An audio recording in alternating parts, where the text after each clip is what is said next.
For many in the Black community, navigating mental health can feel complex and even daunting due to historical and systemic factors that can create unique challenges. What happens when some of these challenges include a lack of representation of African American psychologists? Furthermore, even within psychology, for those who adopt psychodynamic psychotherapies and treatment, the field is largely white. But that doesn't mean psychodynamic frameworks should be thrown out entirely, as it can still offer powerful tools to explore unconscious patterns, understand early life experiences, and build secure relationships. And so, how does one apply psychodynamic frameworks effectively with African American clients? Welcome to People of Color in Psychology, the show that explores mental health topics specific to culture, diversity, and communities of color. I am your host, Jack Zen. As part of our series for Black History Month, our guest today is Dr. Natassia Johnson, a licensed psychologist and licensed professional counselor in private practice. She specializes in working with BIPOC, LGBTQIA+, and individuals with disabilities. Additionally, Dr. Johnson grounds her approach in psychodynamic frameworks to help address issues with self-esteem, identity, relationships, and trauma. Dr. Johnson has been a guest on other podcasts, and she has co-authored 2 articles and a book chapter. The articles are titled Evaluation of Adaptive Interpersonal Vulnerability and Relationships to Attachment Style, and How Are Expert Therapists Similar, Different, and Integrative in the Treatment of Borderline Personality Disorder. The book chapter is titled The Mutuality of Autonomy Scale, an Object Representation Scale for the CSR. As an African American licensed psychologist, Dr. Johnson will be discussing how we help clients negotiate between being an individual and being part of a group, especially within a family setting, from an attachment lens in working with clients of color. Dr. Johnson, thank you so much for being on our show today. Thank you for having me. I appreciate it. One of the many reasons I'm excited to have you here is, one, obviously, you're an African American psychologist and in the area of psychodynamic field, which we know does not have a lot of representation when it comes to BIPOC clinicians. So it is an honor. So with that, can you walk us through your personal journey and share any memorable events and circumstances that influenced how you got into this work? Yeah. So, one of the first instances that sort of sticks out to me is I had, when I got my master's and I started working as an LPC, I was pretty content with what I was doing. I was a little bit burnt out. I was a little bit jaded about the process of therapy, just because sometimes I was working with clients that perhaps weren't always giving their full effort. And so that sometimes is frustrating. You sort of are very idealistic when you first start out as a therapist, and going through rough patches can be difficult. But in terms of me going back to get my PhD, one of the experiences that I had that very much influenced that decision was the LPC supervisor that I had. She is also an African American woman. She is also psychodynamically and psychoanalytically trained. And she has been such an amazing mentor for me ever since my 20s when I met her. And seeing her get her doctorate, or knowing that she got it, I didn't see it, but knowing that she got her doctorate and seeing how amazing she was and how much I respected her and how she worked with her client, it was just nice to see someone that looked like me at that level. So in many ways, it was very encouraging to see her do this work, and the representation mattered so much. Now, I think the part is, why psychodynamic therapy? Well, psychodynamic therapy it's so deep, it goes beneath the surface. I've never, liked superficial work. I like to go deep. And she introduced me to it, and I just fell in love with it instantly. It made so much sense. When I got my master's, they didn't really make us pick an orientation that we wanted to pursue or utilize in our practice. But when I met her and she started supervising me, again, I just instantly fell in love with that way of working, the emotionality of it, the realness of it, the here and now sort of interactions that matter. It just seemed to be one of the modalities that really led to deep, lasting change. So the depth, being able to connect and see that the longevity of the change. And is that where the attachment style or detachment lens comes into your work when you're working with clients? Yeah, for sure. One of the pillars of psychodynamic therapy is talking about the past, specifically childhood experiences. And so attachment is right for childhood experiences. That's how we learn how to interact with others, how to trust others, how to feel around others, the safety or lack thereof, the trust or lack thereof. And that attachment piece is so monumental, and it really shapes so much that happens later on in life. And because psychodynamic work is usually long-term work, months, years, sometimes decades in terms of people being in therapy, that attachment piece is really important to look at. And so when we're using this attachment style approach and working with clients of color, can you share with me some of your perspectives? Because I think traditional psychoanalytic and psychodynamic therapies, rarely is there an incorporation of race and culture in the conversation. Hmm. I think, a lot of, and not just in psychodynamic therapy, but in all therapies, there can be the tendency to use clinical terms. And I think part of my work with not all my clients, especially my clients of color, who maybe they have started therapy with me and this is their first experience in therapy, really being able to break down some of those dynamics, some of those experiences that they've had, and taking the clinical terminology and making it more layman's terms, and us discussing how it pertains to their experiences, validating their experiences, and making them perhaps not feel so alone or feel so awkward or weird or different. The commonality of their experiences is really important for me to get across to them. Hmm. The commonality of, would you say, your experience with the client or a commonality of humanity or something else? Um, Well, it's interesting, both. At first, when I said it, I was thinking humanity, but now that you're saying that, there are times when, especially working with another Black female, I do connect on that cultural level. And there are times when when I am able to express in so many words that I've been there before, that I get you. I've had that same experience. And let's couch it in some of your upbringing. Let's couch your struggles in some of your upbringing. Let's couch your struggles in some of your attachment issues. So yeah, there are ways that, implicitly and explicitly, that I let them know, me too.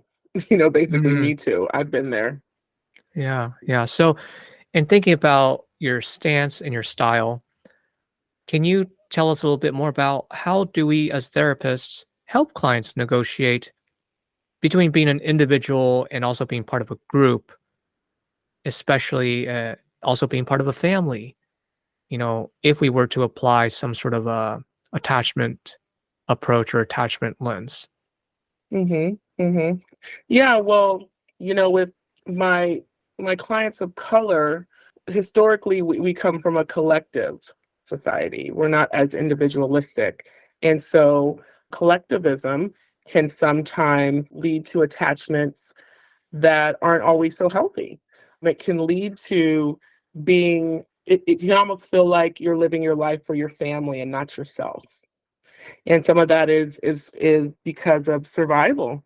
Some of that is having to be interdependent on each other, with each other, which shapes the type of attachment that you have. Maybe it's more of an anxious attachment where it can be a little bit too close, a little bit too intimate, and your survival, both literally and figuratively, can depend on a family member's behaviors. And so again, are you living your life for yourself? Are you living your life for your family? How do you negotiate doing that day in and day out? Because it's going to affect your decisions. It's going to affect where you end up in some of the most subtle ways. And I like to be really exploratory with my clients on what those subtle ways are. Is you're sharing that there is a bit of a maybe thought or a reaction of pressure, immense pressures if I don't conform to my family norms out of survival. It can also compromise both my well-being as well as my family's well-being. So a lot of pressure. Right, right. And a lot of attachment is about having sort of the balance of dependency on others, but also being independent. How do you balance those two things? If again, your history and your family of origin has been how do we survive? It we believe or we've had the experience that it's difficult to survive on our own. We have to be collective in this. Well, what happens when somebody wants to break off and do something a little bit different? That can be difficult to do. There are a lot of feelings that come up. I'm thinking about survivor's guilt, but that can happen in families of people of color. One sort of quote unquote makes it. And what does that mean for the rest of the family? What does that mean in terms of your standing in the family? So you have to think about those different factors. When you say makes it, what do you mean by that for our listeners? Yeah, yeah. I'm thinking about, I worked a lot in the college system, and sometimes with students who they're the first ones in their family to go to college. And so this is uncharted territory. And there isn't somebody in their family to show them the ropes, so to speak. And so making it in that sense, sort of going above and beyond what's been the norm in the family, what's been possible, so to speak, in the family, that can bring up all different types of emotions. And so, yeah, it's about exploring what that brings up for them.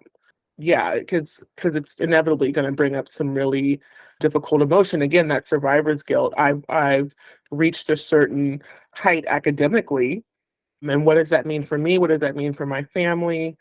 How do I still again be with them, be working with them, but then also make my own identity? Again, it's uncharted territory.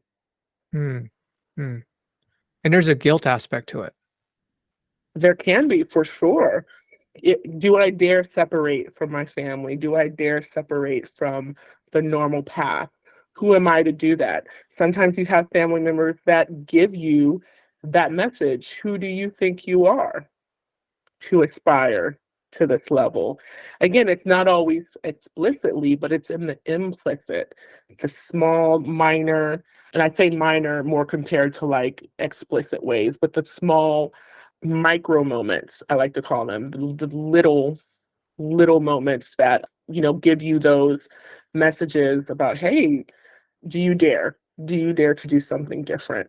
And, I don't want to neglect, obviously, for the most part, family members are happy for you. They want the best for you. They're excited for you. They're proud. But you always have to look at the other side of it.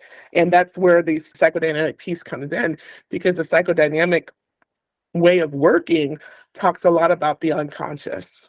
Hmm. What are the feelings, thoughts, beliefs that we have that are at play when we're interacting with others?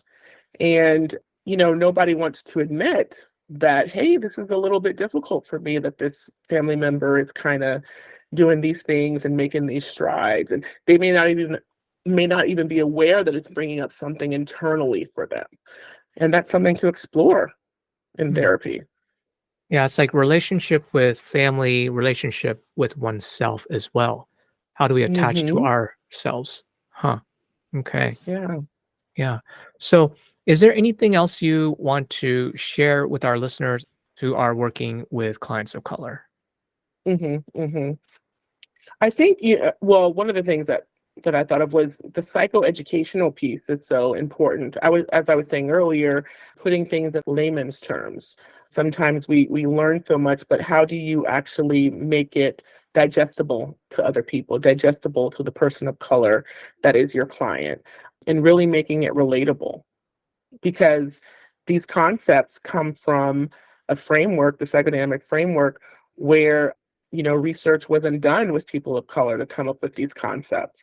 We weren't kept in mind when the research was done to come up with this approach. However, we can have benefits from utilizing this approach.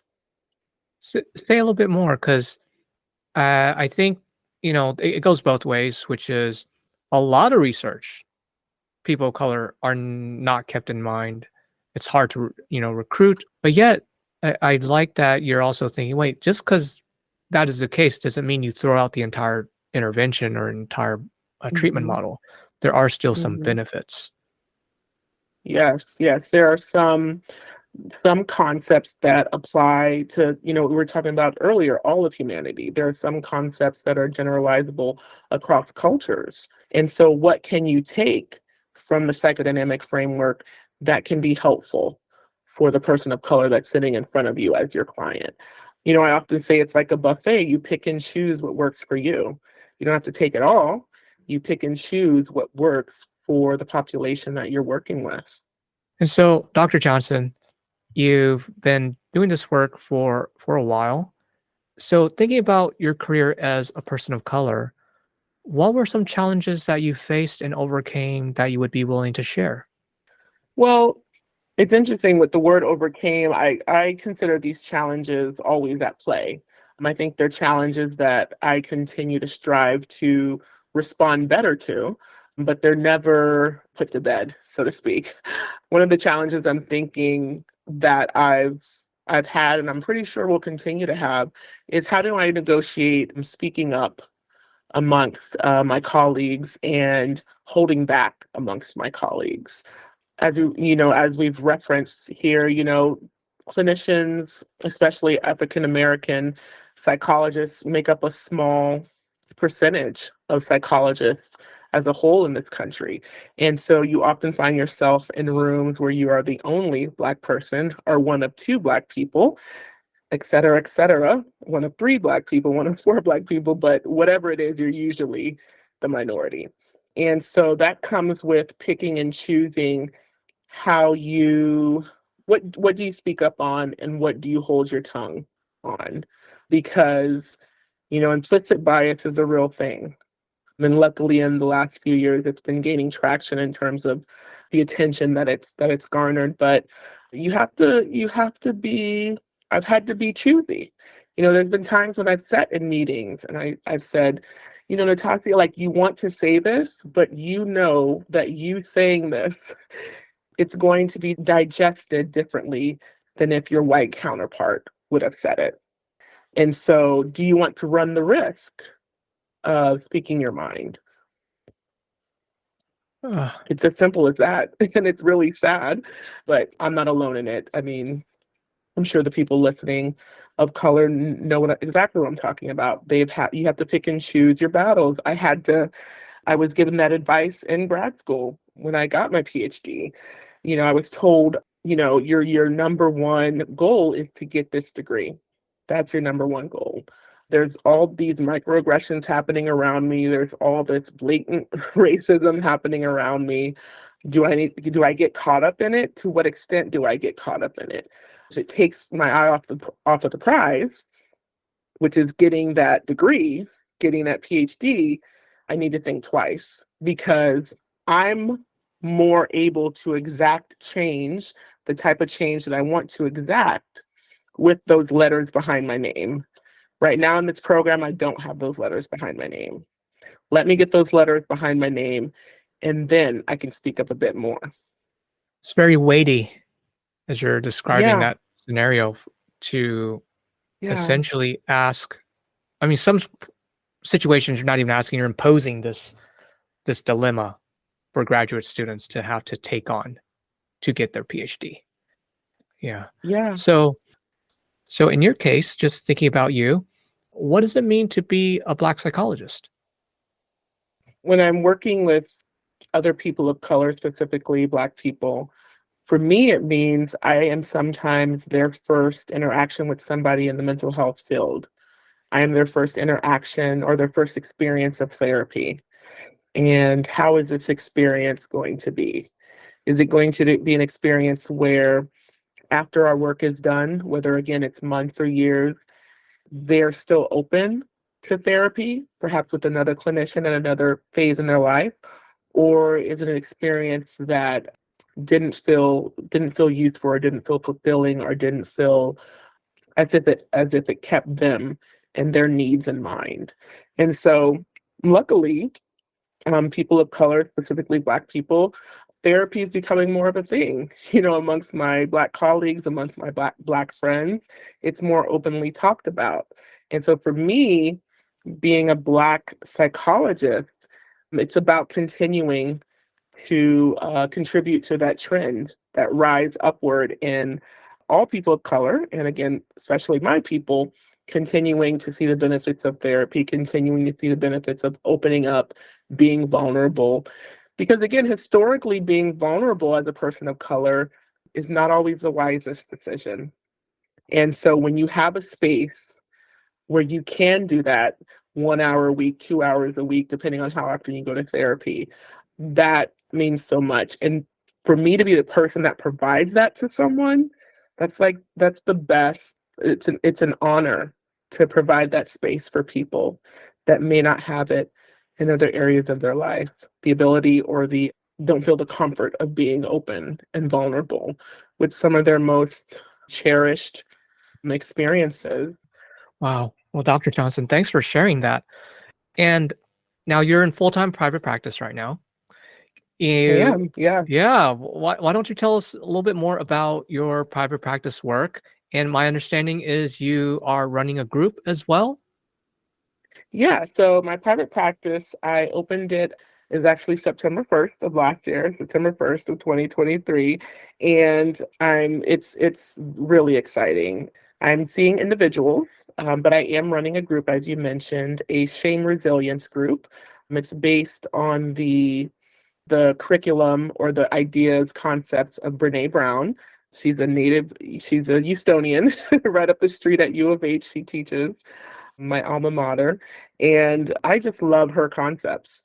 And again, I think these concepts are ones that are really going to be helpful for people of color. And so, yeah, that starts on March 6th. I'm really excited for that. It's an 8-week course on shame resilience. How do we become resilient from shame? What is shame? How do we have it? What are the different experiences that bring it up for us? How do we become resilient to it? So I'm really excited about that group. And this group, may I ask, is it for BIPOC clients or is it for everyone?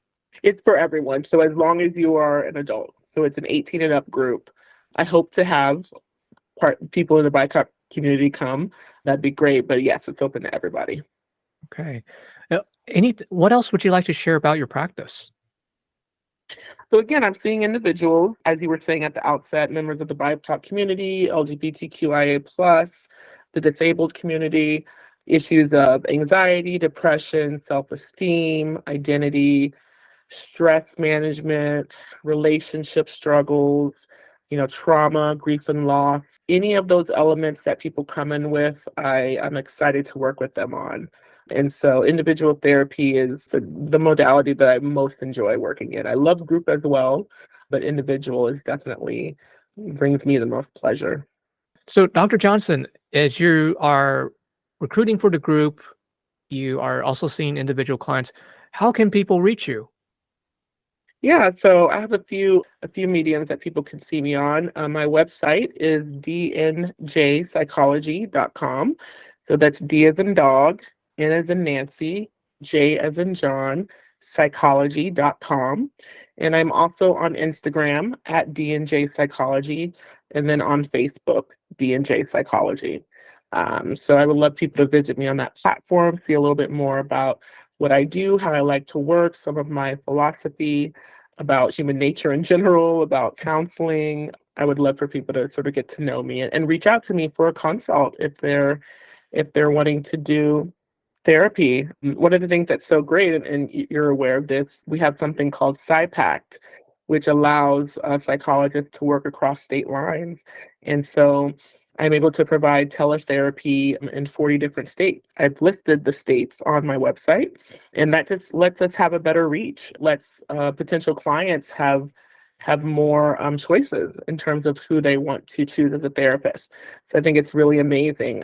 So if people go to my website and go to the telepsychology page, they'll see all the states that I am authorized to do telepsychology in, and hopefully you can reach out and book a consult with me so we can see if we can do good work together.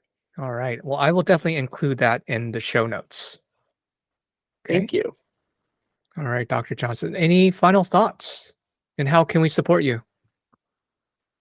Yeah, just I encourage everyone to seek therapy at least once in their lives. I think it's an amazing experience. It can be life-changing. And so again, it's becoming something that's more talked about, especially amongst people of color, and that's a beautiful thing. And so I just want to continue to echo that it's important to seek out if you're struggling. Well, Dr. Johnson, thank you very much for your insight, your courage, and having this wonderful conversation with me today. Thank you so much. I appreciate it. A huge thank you to our listeners. If you like what you've heard, please share and subscribe to our podcast, People of Color and Psychology. Other ways to support us include registering for continuing education courses or making a donation on the Multicultural Counseling Institute's website. We value your input and appreciate your continued support. You can send us an email, a message on LinkedIn, or send us a voice message on our website. Until next time, this is your host, Jack Sun.